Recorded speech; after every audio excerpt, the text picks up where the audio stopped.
Rachel was 32, living in Austin, Texas, working as a marketing professional in a creative agency. On the outside, her life looked vibrant, a busy career, an active social circle, and the kind of easy smile that made people think she had it all figured out. But what most didn't know was the quiet weight she carried inside, the constant obsession with being liked by everyone. At work, Rachel often found herself volunteering for tasks no one else wanted. When her manager asked for someone to stay late and polish a presentation, her hand went up before she could think twice. When a teammate looked stressed, she jumped in, even when her own plate was already overflowing. She told herself she was just being helpful, but deep down, it was something else. She wanted her colleagues to see her as sweet, reliable, the kind of person no one could dislike. It didn't stop there. On weekends, when her friends texted to go out, Rachel almost never said no. Even when her body begged for rest, even when she longed for a night with nothing but her blanket and a quiet book, she forced herself into her shoes and out the door. She smiled, laughed at the right moments, made sure she never seemed boring. And yet, when she came home afterward, the silence hit her like a wave. Her energy was drained, her chest felt heavy, and she wondered why the more she tried to belong, the more hollow she felt inside. One night, lying in bed after another exhausting day, Rachel scrolled through her phone.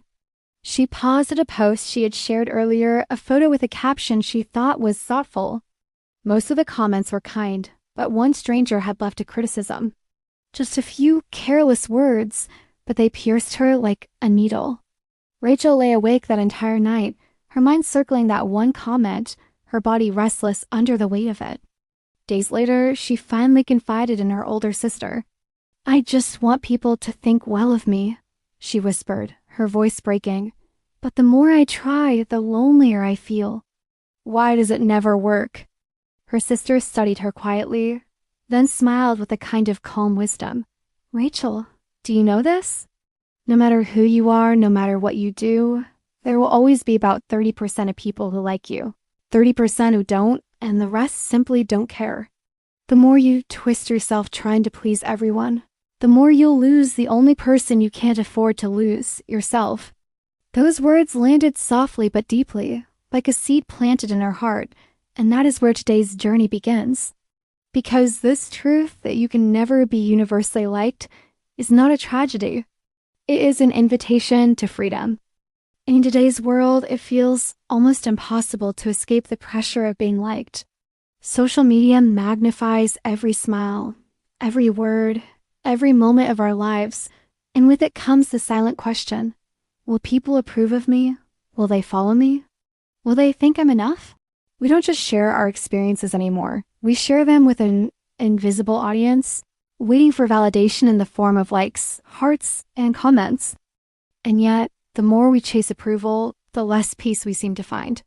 The endless refreshing of feeds, the overthinking of every post, the second guessing of whether we said the right thing, all of it leaves us feeling anxious, restless, and strangely disconnected from ourselves. Psychology has long shown us that human beings have a deep, primal need for belonging. We want to feel that we are part of something, that we matter, that we are seen. But there is a dangerous confusion that often takes root. We mistake belonging for being liked by everyone. And when we do, we set ourselves up for a cycle of exhaustion. Because here is the truth: you could present the most polished version of yourself, dress in perfection, speak only kind words, and there would still be people who turn away. If your sense of worth is tied to universal approval, you will always be one comment away from despair, one frown away from crumbling.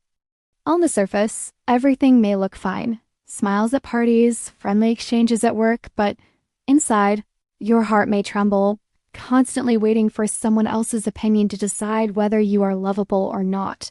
That isn't belonging. That is captivity. And this is why we need to have this conversation. Because freedom doesn't come from being universally liked.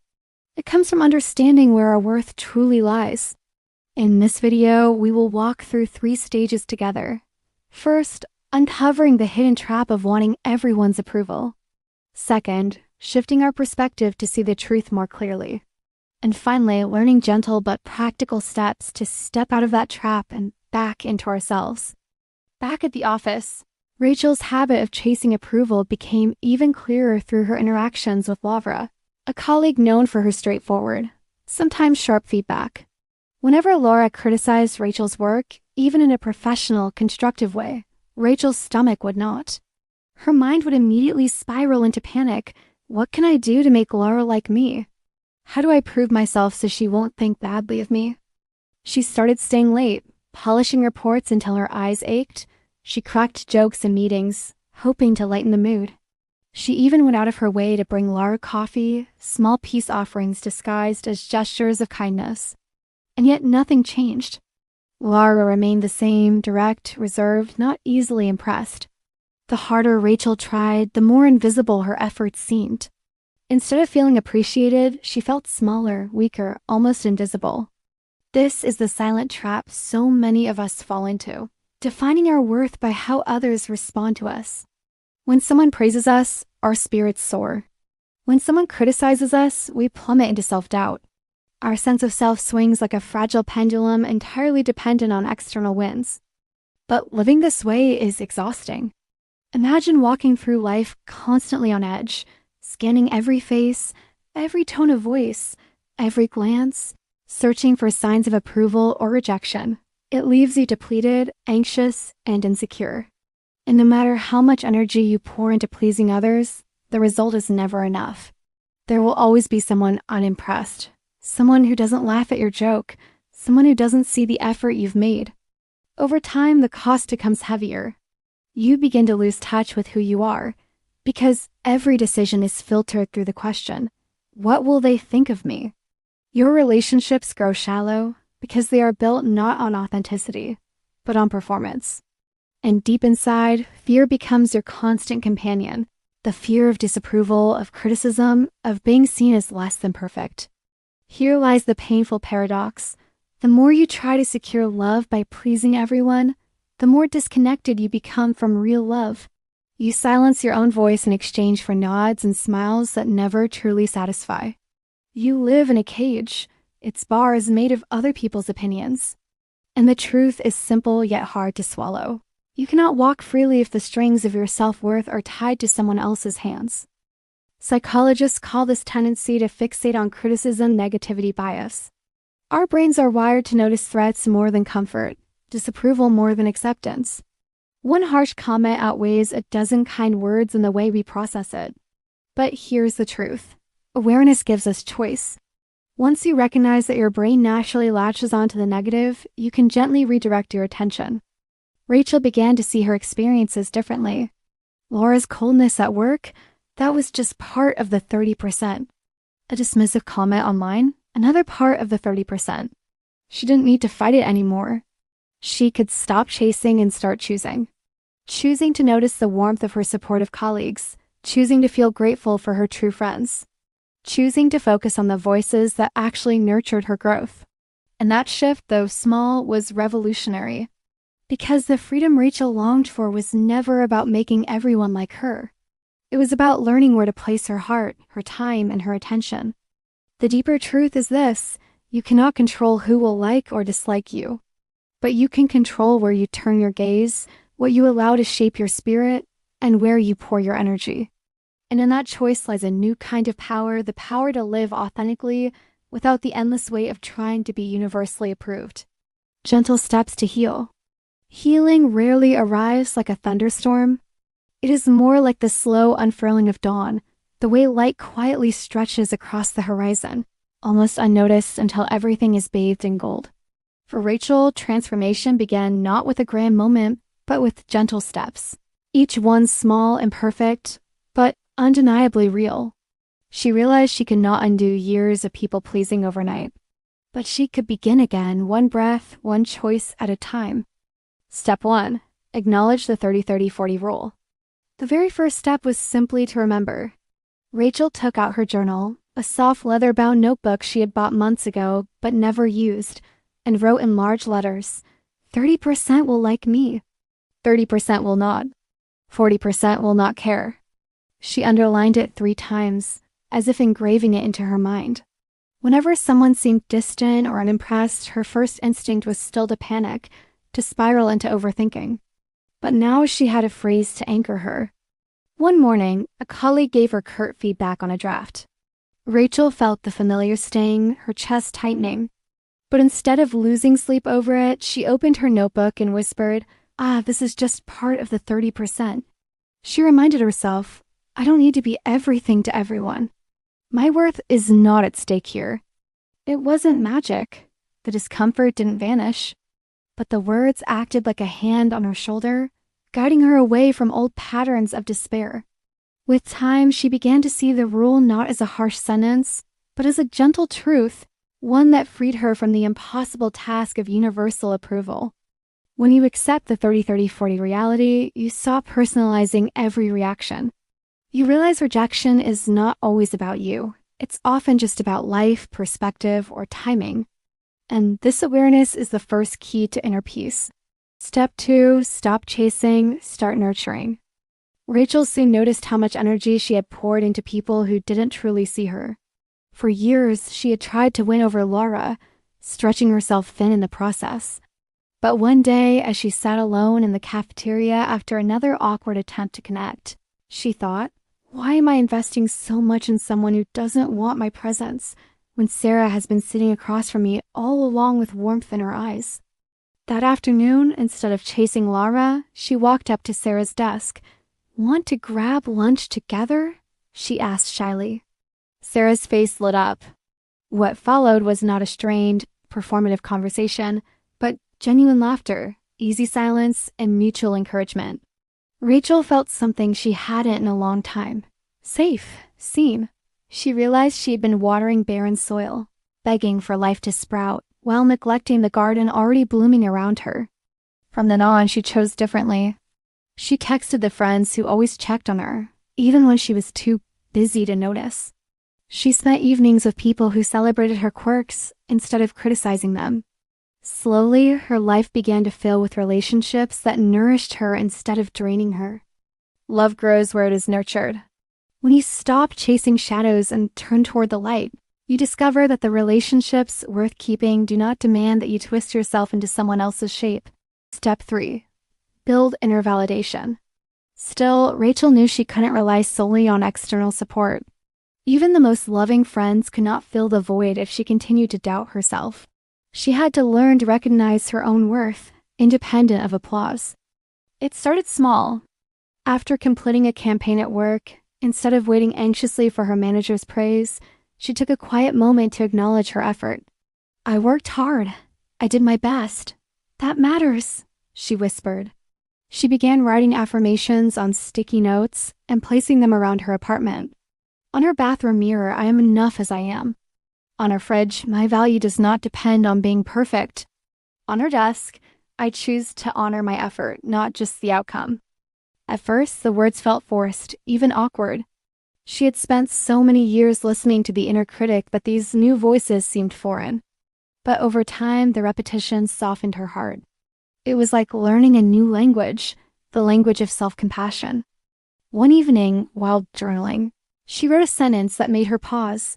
Maybe I don't need anyone else to clap for me, because I can clap for myself. Tears filled her eyes, not from sadness, but from a tender sense of coming home.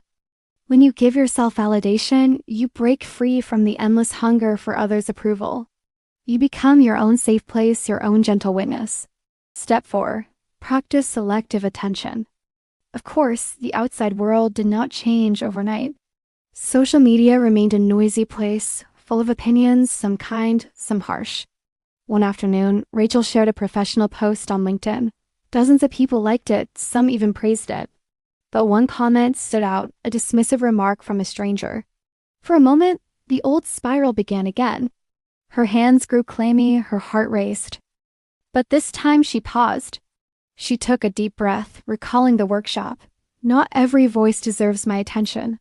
She whispered it again. Not every voice deserves my attention. She chose to focus on the constructive feedback a colleague had left, highlighting her creativity. She chose to smile at the supportive messages from friends. And she let the negative comment drift past her like a leaf carried away by the wind. It was not denial. It was discernment. Just as she wouldn't eat food that made her sick, she didn't have to digest words that poisoned her peace. Just as you curate the music you listen to, you can curate the voices you allow into your mind. Your attention is precious. Spend it where it nurtures growth, not where it drains your spirit. Step 5. Live authentically. Perhaps the most courageous step Rachel took was to live more honestly, even when it risked disapproval. For years, she had said yes to everything. Social gatherings, extra work, favors she didn't have the energy to give. But one Friday evening, when her friends invited her out, she paused. Her body was exhausted. Her heart longed for rest. This time, instead of forcing a smile, she simply said, "I think I'll stay in tonight." There was silence on the phone, then a casual, "No worries, we'll see you next time." Rachel hung up and sat quietly, surprised. She'd expected disappointment, maybe even rejection. Instead, her friends accepted her boundary with ease. And in that moment, she realized something profound. The people who truly love you do not withdraw their affection because you said no. Real love makes space for your limits. From then on, Rachel began dressing the way she wanted, even if it wasn't trendy. She spoke her opinions more freely in meetings, even when they didn't please everyone. She laughed at her own jokes without waiting to see who joined in. She lived not as a performance, but as herself. The greatest freedom comes not from universal approval, but from daring to be real. To stand in your truth, even if some turn away, is to finally breathe without fear. Rachel's journey through these 5 steps was not a straight line. There were setbacks, nights when she still lay awake overthinking, moments when she stumbled back into old patterns. But healing is not about perfection. It is about choosing again and again to walk the gentler path. Each step she took was like laying down a stone on a bridge that carried her back to herself. And with every stone, she discovered that self-worth was never out there in the hands of others. It had always been within her, waiting to be claimed. 6 months later, Rachel looked back at her life with a kind of quiet amazement. She wasn't a completely different person. She still had moments of self-doubt. She still cared about how others saw her, that the grip of those fears had loosened. What had once felt like chains now felt like passing shadows, easy to notice, but easier to let go. At work, she no longer scanned the room for Laura's approval. Instead, she focused on the colleagues who appreciated her creativity, the ones who valued her voice in brainstorming sessions. She poured her energy into projects she cared about rather than bending herself to fit every critique. And slowly, her confidence grew, not loud or boastful, but steady, like roots taking hold beneath the soil. In her personal life, she began saying no without guilt. When her body needed rest, she rested. When she wanted solitude, she honored it. And when she showed up for friends, it was no longer from fear of being forgotten, but from genuine desire to connect. This subtle shift made her relationships richer, more authentic. There was one evening in particular when she stood in front of her closet, staring at a bold dress she had always loved, but never dared to wear. In the past, she would have worried. What if people think it's too much? What if they laugh? But that night, she slipped it on, looked in the mirror, and smiled. She went out to dinner with friends feeling radiant, not because everyone admired her outfit, but because she admired herself for finally choosing what she wanted. The transformation was not about becoming invincible. Rachel still felt the sting of criticism at times, but it no longer defined her. She had learned to anchor her self-worth inside herself, to focus on the people and places where love flowed naturally, to live in alignment with her own truth. And the feeling that followed was not loud or dramatic. It was warm, steady, almost sacred. A freedom she had never known before. A gentle confidence that whispered, "I don't need everyone to like me.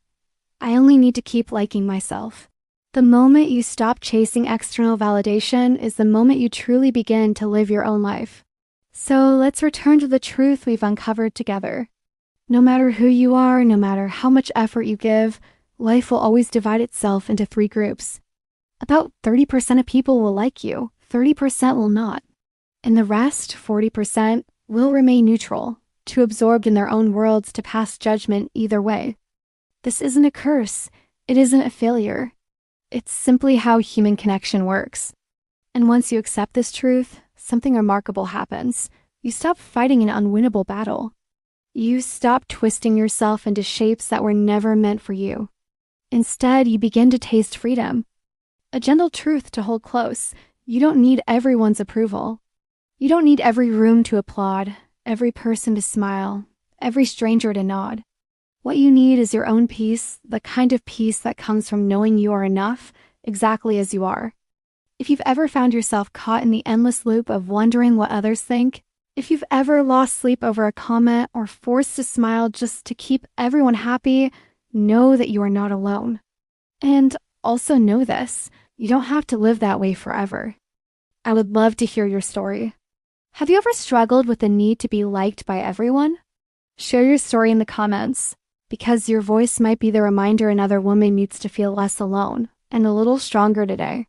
And if this message resonated with you, remember to follow or Rise. Together, we'll keep walking this journey of self-love, healing, and empowerment, one gentle step at a time. Until next time, ladies, keep rising, keep healing, and above all, keep loving yourself.